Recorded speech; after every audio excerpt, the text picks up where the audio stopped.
Hola, hola, soy Raúl Serrano, bienvenidos un día más a Clínica de Televisión. Hoy, auge y caída de los Austrias en España, siglo XVI y XVII. ¡Comenzamos!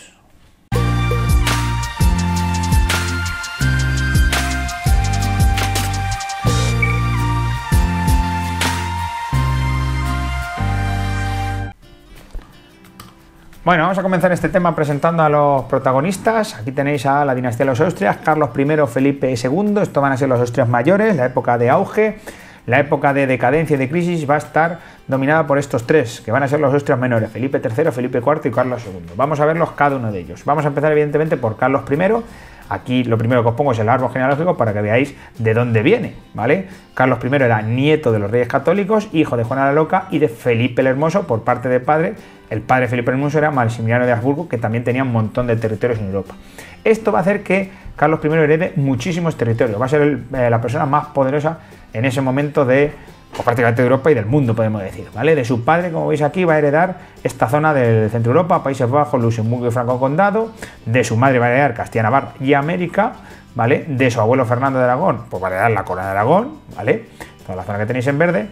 Y de su abuelo Maximiliano no solo va a heredar esta zona de Austria, sino que también va a ser emperador de todo este territorio que tenéis aquí bajo esta línea roja, que va a ser el Sacro Imperio, ¿vale? Así que va a ser un tío muy poderoso para la época. Bueno, en política interior, Carlos I va a necesitar dinero para coronarse emperador, para seguir con esa corona que tenía su abuelo, ¿entendido? Y por tanto va a venir a España a pedir ese dinero a Castilla y Aragón, ¿vale? Eso le va a traer conflictos, obviamente, porque los castellanos y los aragoneses no querían desembolsar ese dinero para que este señor fuera emperador en otro país que no era el suyo, ¿vale?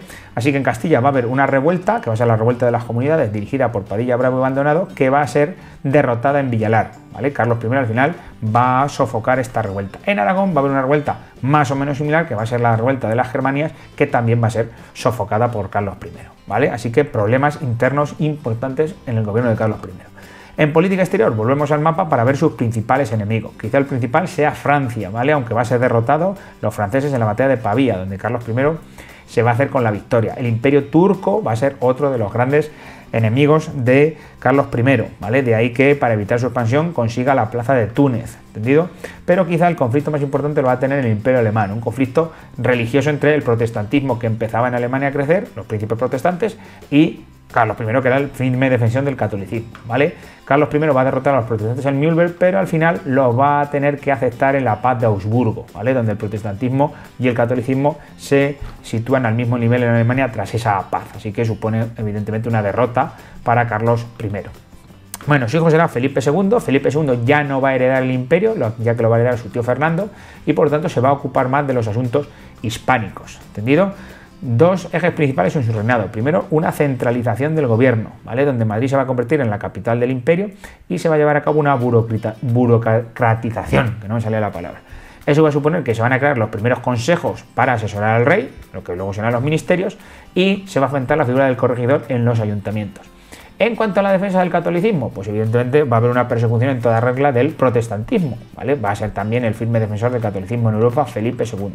Y obviamente la Inquisición va a funcionar a todo trapo. Se van a prohibir los libros extranjeros, se va a prohibir estudiar en el exterior para que no vengan esas ideas protestantes a España, y se va a perseguir a los moriscos, ya sabéis, los musulmanes convertidos al catolicismo tras la conquista de Granada, ¿vale? Los moriscos van a ser perseguidos, de ahí que se empiecen a sublevar, en este caso la sublevación de las Alpujarras. Volveremos a los moriscos, como veremos posteriormente. Bueno, en política exterior, Francia va a ser también, al igual que con su padre, el principal enemigo. También va a ser derrotado Francia por Felipe II en la batalla de San Quintín.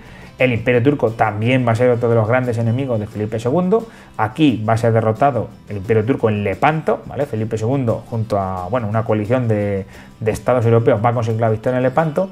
Y el gran fiasco de su reinado va a ser, como veis aquí, la Gran Armada o la Armada Invencible, una armada naval que va a mandar Felipe II a conquistar Inglaterra, pero que evidentemente, más allá de conquistar Inglaterra, pues va a ser un auténtico fracaso, debido a que los ingleses, van a evidentemente atacar a nuestros barcos.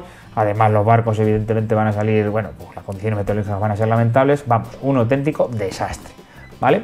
Bueno, el otro conflicto que se le va a abrir a Felipe II va a ser el de los Países Bajos, una parte de Europa que era protestante y que evidentemente pues también va a ir en contra del Imperio Católico de Felipe II, ¿vale? Allí vamos a mandar los tercios, ese cuerpo de élite, ¿vale? Que está siempre relacionado con esas guerras en los Países Bajos, ¿vale? Y el último cosa que tenemos que destacar, que fue un éxito de su reinado, fue la anexión de Portugal, algo que ya quisieron hacer sus bisabuelos los reyes católicos y que lo va a concretar Felipe II. Bueno, en cuanto a la economía de la sociedad hispánica en el siglo XVI, vamos a tener varios frentes abiertos. El primero es América, donde va a empezar a llegar oro y plata, lo que va a hacer que se encarezcan los precios. Obviamente eso va a suponer un problema sobre todo para las clases bajas. Si a eso le sumamos la falta de alimentos, porque la agricultura prácticamente estaba abandonada debido a que las tierras eran de los privilegiados y por lo tanto no les importaba no cultivarlas y se dedicaban básicamente a la ganadería, ya que los privilegios los tenía la mesta, ¿vale? Debido a que la lana tenía mucho valor en Europa, pues hacía que evidentemente las clases bajas lo pasaran bastante mal. La artesanía va a ser también débil por la competencia que va a venir de fuera. En cuanto al comercio, se va a fomentar mucho, evidentemente, el comercio entre Europa y América, donde Sevilla va a salir muy beneficiado debido a que va a ser la ciudad donde va a entrar y salir todo ese comercio. Y en cuanto a la población, va a ser una época donde demográficamente se va a crecer, ¿vale? Y también destacar por la marginación que van a sufrir los moriscos, como os he dicho antes, pero no solo los moriscos, sino también los judíos que se convirtieron al catolicismo tras 1492, ¿vale?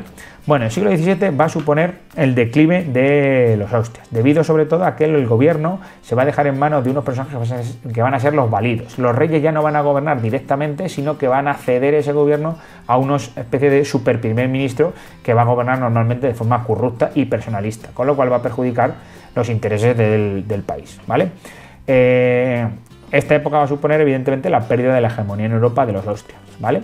El primero de ellos va a ser Felipe III, con su valido el duque de Lerma, a destacar dos acontecimientos en su reinado: la tregua de los 12 años, que va a suponer prácticamente la independencia de Holanda o los Países Bajos en la práctica, ya hemos explicado que ese conflicto venía de Felipe II, y la expulsión de los moriscos en 1609, debido a estos problemas de religión, que va a causar en España problemas agrícolas, ya que los moriscos eran los que se dedicaban básicamente a cultivar la tierra, ¿vale? Eran los jornaleros de aquella época. Al irse, pues evidentemente nos quedamos prácticamente sin mano de obra para cultivar esa tierra.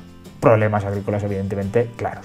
Bueno, el segundo de los Austrias menores va a ser Felipe IV, con su valido el conde duque de Olivares. También destacar dos eventos en su periodo: la guerra de los 30 años, que supone una derrota ante Francia y que se va a terminar con dos paces: la paz de Westfalia en 1648, la más importante, donde sobre todo y principalmente los austrias van a perder los Países Bajos, Holanda ya se va a independizar completamente del imperio.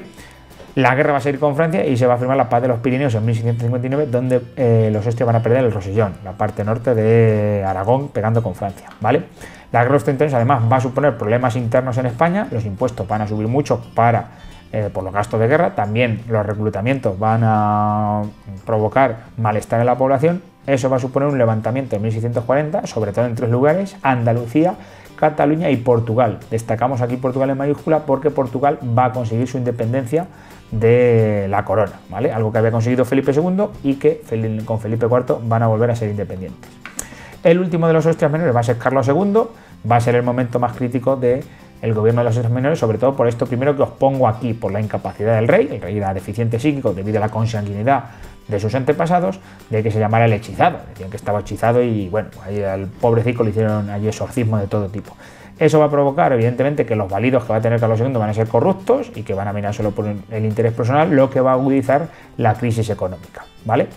Para ya rizar el rizo, Carlos II va a morir sin descendencia, lo que va a dar lugar en España a una guerra por la sucesión al trono entre dos candidatos: el candidato de los Austrias para seguir esta dinastía y un candidato de una nueva dinastía que era de los Borbones, ¿vale?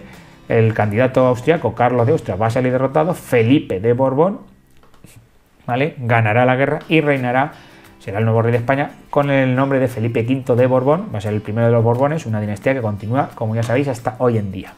Bueno, en el siglo XVIII va a haber una crisis evidentemente social y económica importante. No en Aragón, ya que no había comercio con América, y esa pérdida de comercio con América va a ser una de las causas principales por las cuales vamos a ver que había esa crisis, ¿vale? Bueno, la crisis la vamos a tener en cuatro ámbitos: población o demográfica, en la agricultura y ganadería, en la industria y comercio y en Hacienda, ¿vale? Vamos a ver que están todas relacionadas, obviamente. ¿Por qué había una crisis demográfica? La gente se va a América, epidemias, guerras y sobre todo, como os he dicho antes, la expulsión de los moriscos va a hacer disminuir mucho la población en España, ¿vale? La agricultura y la ganadería también van a estar en crisis por la expulsión de los moriscos, como hemos dicho anteriormente, y también evidentemente esas guerras que van a provocar destrucción de muchos campos. Si a eso le unimos las sequías continuas que viene España en esa época, pues evidentemente no puede surgir otra cosa que la pobreza, el hambre, y lo que va a provocar todo esto es que la mayor parte o gran parte de los campesinos vaya a emigrar a las ciudades, donde tampoco había mucho trabajo, pero bueno, por lo menos no se morían de hambre, ¿vale? Obviamente esa pobreza también va a influir en la industria del comercio. La gente no tiene dinero para comprar y por tanto la industria del comercio se resiente. Si a eso le unimos, como hemos dicho aquí antes, que el comercio con América también va a sufrir una crisis y un descenso, pues la industria del comercio también va a caer en una crisis muy importante, ¿vale? En cuanto a la hacienda, obviamente las guerras, vuelve a salir otra flecha aquí, evidentemente perjudica mucho a la hacienda pública, ¿vale? Hay muchos gastos de guerra, si a eso le unimos los gastos de la corte que van a ser enormes y también el descenso de la llegada de oro y plata de América, pues evidentemente tenemos un problema gordo, ¿vale? Hay que centrarse sobre todo en el descenso del oro y plata de América porque a España llegó mucho oro y plata de América, pero fue muy mal utilizada, ¿vale? Se utilizó para pagar guerras, para comprar tierras, gastos de lujo y evidentemente no se generó riqueza como se tenía que haber generado. Eso hizo que no se aprovechara bien la conquista y que aunque llegara aquí mucho oro y plata, pues ese oro y plata al final se fuera a Europa y no se quedara en España generando riqueza. Y con esto en bizcocho, pues ya tenéis el tema aquí. Es un tema largo, está muy densificado ahí, os lo he contado un poquito rápido, espero que os hayáis enterado. Y nada, pues hasta la próxima, darle ahí a los likes, a suscribiros y a todas esas cosas que le dais y cuando haya un nuevo vídeo pues os saltará como si fuera por arte de magia en vuestro móvil y o tablet, ¿vale? Lo que uséis. Bueno, que espero que os haya servido como siempre, que hayáis aprendido algo y hasta la próxima. Bye.